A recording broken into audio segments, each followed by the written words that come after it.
크리스탈 팰리스와의 경기에서 0-1로 패배한 후 토트넘 수비수 반대 벤 밴더 벤은 경기 후 인터뷰에서 자신에게 쏟아진 비판에 대해 강하게 불만을 표명하며 이번 실점이 단순히 자신의 실수 때문이 아닌 팀 전체의 협력 부족에서 비롯된 문제라는 점을 강조했습니다. 반대 벤은 수비진과 미드필더들이 제공해야 할 충분한 지원이 이루어지지 않았음을 지적하며 상대팀에게 기회를 허용한 이유는 전적으로 개인적인 실수가 아니라 팀 전체의 수비 조직과 협력에 문제가 있었다고 주장했습니다.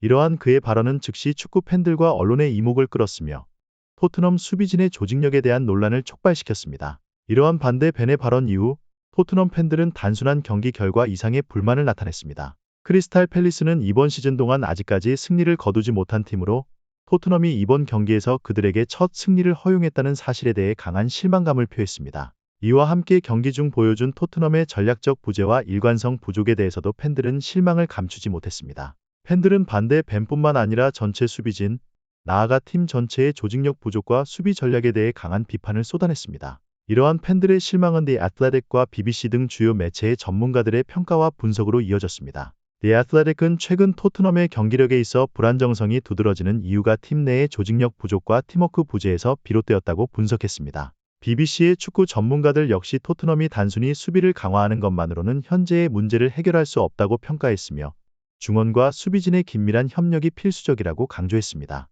특히 크리스탈 팰리스와 같은 강한 압박 전술을 구사하는 팀을 상대할 때 토트넘이 민첩하게 대응할 수 있는 전술적 유연성을 갖추지 않는다면 앞으로도 어려운 경기를 이어갈 가능성이 크다고 분석했습니다. 경기 중 크리스탈 팰리스는 철저하게 준비된 압박 전술을 통해 토트넘을 공략했습니다. 팰리스는 토트넘의 수비 조직을 흔들기 위해 로메로와 반대 벤을 중심으로 강력한 압박을 가했으며 이러한 전략은 토트넘의 공격 전개를 차단하는 결과를 가져왔습니다. 토트넘은 결국 수세에 몰리게 되었고 팰리스에게 경기 주도권을 넘겨주는 결과를 초래했습니다. 크리스탈 팰리스의 전략은 토트넘의 수비 약점을 정확히 파악하고 대응한 결과였으며 이로 인해 토트넘 수비진의 취약점이 여실히 드러났습니다.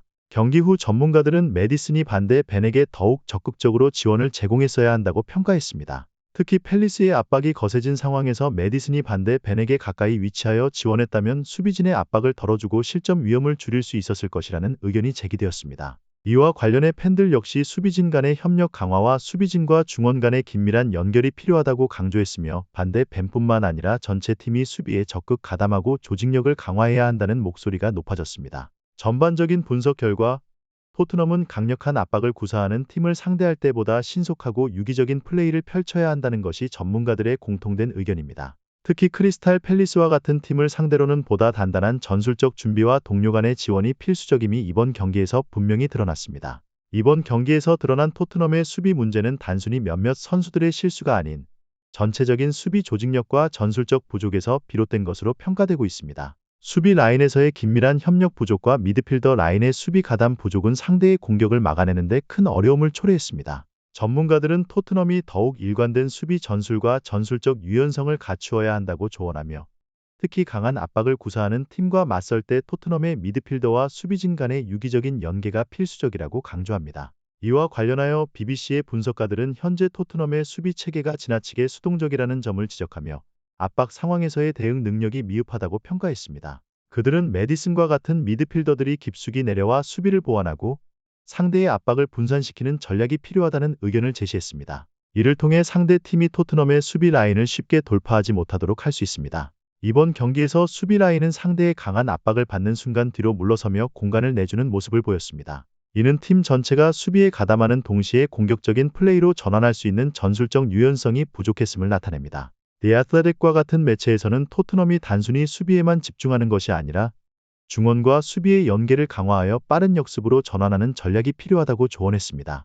이는 팬들이 바라는 바와도 일치하며 팬들은 토트넘이 프리미어리그에서 경쟁력 있는 팀으로 자리 잡기 위해서는 조직력을 더욱 강화해야 한다고 믿고 있습니다. 경기 후 SNS와 다양한 온라인 커뮤니티에서 팬들은 팀의 전략 부재에 대한 불만을 표출하며 수비 전술과 조직력 개선이 시급하다는 의견을 쏟아냈습니다. 팬들은 토트넘이 단기적인 경기 성과뿐만 아니라 프리미어리그 전체에서 장기적인 성과를 위해 전반적인 구조 조정이 필요하다고 주장하고 있습니다. 토트넘은 프리미어리그와 같은 고난도 리그에서 생존하기 위해 단순히 수비에만 치중하는 것이 아닌 공격과 수비 간의 유기적인 연결을 통한 전술적 다양성을 갖추어야 한다는 것이 전문가들의 공통된 의견입니다. The Athletic에서는 토트넘이 현재의 전술적 문제를 해결하지 못한다면 프리미어리그뿐만 아니라 유럽 무대에서도 계속해서 어려움을 겪을 수 있다고 경고했습니다. 팬들과 전문가들은 토트넘이 이번 패배에서 교훈을 얻어 수비 전술과 팀워크를 재정비하길 기대하고 있습니다. 특히 크리스탈 팰리스와 같은 강력한 압박 전술을 사용하는 팀과의 경기에서 토트넘이 더욱 유기적으로 협력하고 단단한 수비를 구축하는 데 집중해야 할 필요성이 더욱 커졌습니다.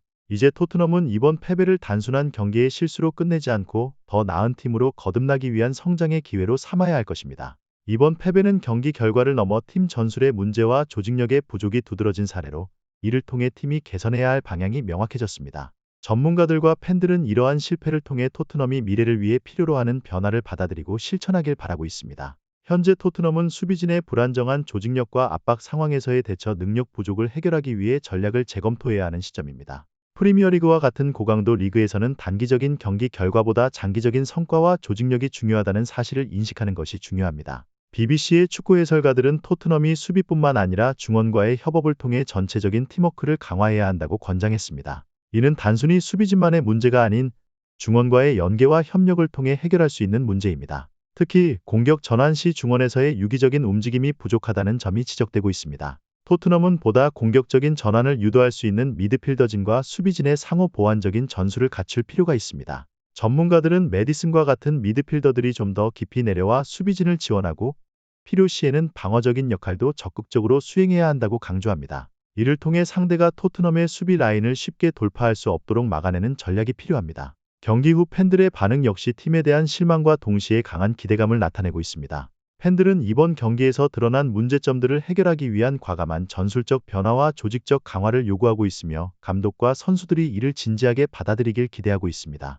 많은 팬들은 SNS와 온라인 커뮤니티에서 팀의 전략 부재에 대한 불만을 표출하며 수비 전술과 조직력 개선이 시급하다고 입을 모았습니다. 전체 영상을 시청해 주셔서 감사합니다. 마음에 드셨다면 좋아요와 공유를 통해 저희를 응원해 주세요.